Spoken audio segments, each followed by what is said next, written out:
예, 박성중 의원입니다. 우선 김영덕 후보자님 기대가 많이 됩니다. 법원 주변에 여러 평가를 한번 보니까 법리와 재판에 굉장히 뛰어나시다는 평가도 있었고, 또 4년 3개월 동안 수석 재판관을 해서 출중한 법률 지식을 갖추고 있다, 또 부드러운 리더십을 가지고 있다, 이런 평가도 있었습니다만은 한 가지 우려스러운 것은 대법관을 하시면서 소수 의견을 상당히 많이 낸 걸로 되어 있더라고요. 32% 정도 나오던데, 혹시 선거관리위원장 하시면서 소수 의견 내는 거 아니냐 우려가 되는데, 거기에 대해 어떻게 생각하십니까? 예. 전원합의체에서는 각자가 여러 가지 의견을 내서 그것을 종합해서 다수가 이루는 의견이 정식의 법정 의견으로 되고, 그 과정에서 본인의 생각이 어떤지를 밝히는 것을 제도로 두고 있습니다. 반면 이제 중앙선거관리위원회의 경우에는 여러 협의를 하면서 그 내용을 반드시 밝히지는 않고, 또 그렇기 때문에 사실은 조금 더 여유롭게 판단을 할 수가 있습니다. 왜냐하면 평소에 자기가 어떤 법리적인 부분이나 생각을 가지고 있었는데 그 사건을 막상 처리하면서는 그와 다른 생각을 가진다고 하는 것은 적절치 않아서 그런 내용도 좀 반영된 결과로 생각합니다. 우리 안 해도 되겠죠? 예, 그렇습니다. 예. 두 번째는 중앙선거관리위원회 위원 어떤 문제에 대해서 한번 말씀을 드리고 싶은데요. 현재 중앙선거관리위원들은 9명으로 구성되어서 대통령이 임명하는 3명, 국회에서 추천하는 3명, 대법원장이 3명 이렇게 되어 있습니다. 지난 10년 동안 중앙선거관리위원들의 근속 사항을 한번 체킹을 해보니까 국회에서 임명하는 6명은 전부 6년을 다 채웠습니다. 대통령이 임명하는 8명은 평균 4.2년을 채웠습니다. 그런데 대법원장이 임명하는 11명은 평균 2.2년입니다. 그래서 최장으로는 4년 간 분도 있고 단기로는 10개월 끝낸 분도 있고, 이래서 여러 가지 좀 우려가 사실 제기되고 있습니다. 보통 특히 대법관 하신 분들이 대법관 사임과 동시에 중앙선관위원을 동반 사임하고 로펌으로 취직하는 경우들이 많습니다. 최근에 선거 관련 선관위 고소 고발 건이 굉장히 많아지고 있습니다. 또 선거도 많아지고 있고요. 그런 관점에서 전직 선거관리위원장 신분으로 로펌에서 선거 관련 재판에 참여하는 것에 대해서 어떻게 생각하시는지?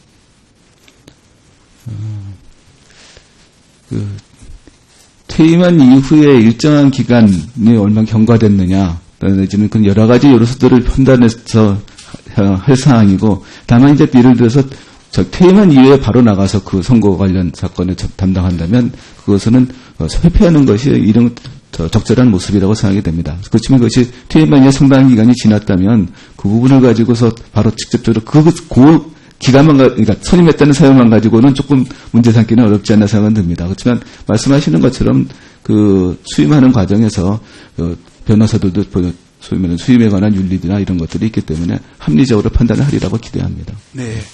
일부 주변에서 이제 우려하는 상황이 있으니까 그걸 그대로 전해드린 겁니다. 예. 참고로 후보자는 2012년 1월 대법관에 선출되었습니다. 그죠? 예, 맞습니다. 그래서 2008년 1월 달에 6년이 끝납니다. 예. 앞으로 1년 4개월 정도 남아 있습니다. 예. 만약에 대법관 퇴임 후에도 전례를 따르지 않고 중앙선관위원으로 6년을 채울 것인지, 아니면 1년 4개월 끝내고 다른 활동을 하실 건지, 지금으로 예측할 수 없겠지만 본인의 생각은 어떠신지 한번 여쭙고 싶습니다. 말씀하시는 그 취지가 대법관으로서의 활동 이후 역할인지 아니면 중앙선거관리위원으로서의 말씀인지 좀 그렇지 않습니다만 답변을 좀 드리도록 하겠습니다. 지금 현재 대법관으로서 임기를 마친 다음에 무슨 일을 해야 될 것인가 부분에 관해서는 정말 지금 진지하게 고민을 해봐야 될 것 같습니다만, 제가 아직 1년 4개월이나 남았기 때문에 일단은 맡은 업무에 전념을 하고 퇴임한 이후에 좀 시간을 가지고 어떤 일을 할 것인가를 좀 고민해 보려고 합니다. 기본적으로는 공익을 위해서 활동을 하고, 제가 그동안 얻었던 사법부를 통해서 얻었던 지식이나 경험을 또 다른 분들에게 이렇게 공유할 수 있는 기회가 준다면 더 좋겠습니다만, 그것이 무엇인가 좀 살펴보도록 하겠습니다. 예. 뛰어난 분을, 또 상당히 융합적인 지도를 가진 분이 들어왔는데 1년 4개월 후에 또 떠난다면 굉장히 어떤 손실도 크다. 그런 차원에서 앞으로 좀 장기간으로 많이 맡아주시라는 그런 염원이 있다는 걸 말씀드리고 싶습니다. 예, 감사합니다. 그 다음에 세 번째는 도로명 주소죠. 예. 그 다음 지금 현재 그 주소에 관련해서는 전부 도로명 주소를 쓰게 되어 있습니다. 모든 공공기관에서 도로명 주소를 쓰게 되어 있는데요. 그 다음, 사진을 한번, 그림을 한번 봐주십시오. 방배 이동, 그 보면 서초구 방배 중앙로 23입니다. 홀수로 되어 있죠. 이게 서초을입니다. 방배 이동에 서초을이고, 길 건너편에 보면 서초구 방배 중앙로 24, 앞에 거는 23이고 저는 24입니다. 24는 서초갑입니다. 지역과 전혀 다릅니다. 이런 차원에서 이런 주소, 어떤 도로명 주소 가지고는 전혀 우리 여러 가지 어떤 우리 그 선거구역과 전혀 일치되지 않기 때문에 상당히 어떤 선거관리위원회에서 여러 가지 어떤 행정 낭비가 많이 초래되고 있다. 이런 말씀을 우선 드리고 싶고요. 다음, 이거는 앞에는 그 홀수가 을이었고, 이번에는 홀수가 또 갑입니다. 서초대로 41, 홀수 짝수에 어떤 규칙이 있으면 좋은데, 서초대로 41은 서초갑으로 돼 있고, 또 밑에 보면 서초대로 42는 서초을로 돼 있습니다. 이렇게 전혀 규칙도 없고 여러 가지 문제가 되다 보니까 상당히 많은 문제를 안고, 지금까지 도로명 이 관련해서 주소에 4천억 정도 정부 예산이 투자되었습니다. 참고로 말씀을 드리고 싶습니다. 물론 우리 선관위원장님 후보자의 소관은 아닙니다만은, 그러나 정부의 정책에 관련되는 문제고 또 선관위도 직접 해당되는 문제이기 때문에 이 도로명 주소 사용에 대해서 선거구 획정 문제, 조화 문제, 이걸 본인의 생각은 어떻게 생각하십니까? 지금 주소 체제가 도로명 주소로 바뀌었고, 그것이 지금 거의 이제 의무화 쪽으로 나가고 있기 때문에 전체적인 방향을 이제 되돌릴 수는 없고, 그것이 합리적으로 집행 내지는 적용되는 방향 쪽으로 시행이 되어야 된다고 생각합니다. 이 선거구와 관련돼서 지금 말씀하시는 그 내용들 보니까 정말 국민들 내지는 주민들에게 혼란을 줄 수 있다고 생각이 됩니다. 도로명 주소를 전혀 쓸 수가 없습니다. 근데 다만 이제 지금 현재 그 지역구는 아무래도 그동안에 동을 중심으로 해서 구분을 할 수밖에 없으니까 일정한 선을 그어서 그걸 좌우를 나눌 수밖에 없을 것 같아 보입니다. 내지는 뭐 상하를 날 수밖에 없고요.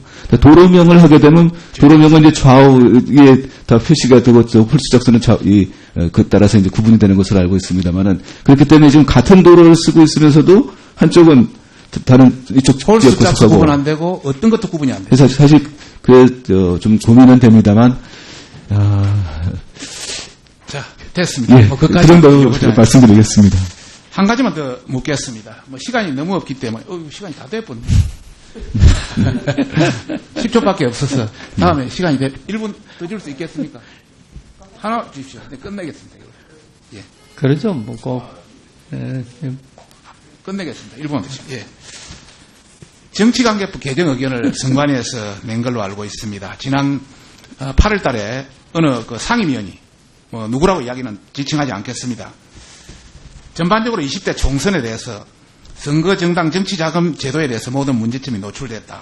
그러면서 정당 후보자의 공천이 투명하지 못했고 정당의 주인인 당헌의 권리는 전혀 보호받지 못했다. 이런 그 발언을 한 것으로 알고 있습니다. 당 후보자의 공천이 투명하지 못했다. 이렇게 상임위원이 발언하는데 이게 대한 후보자의 생각은 어떻습니까?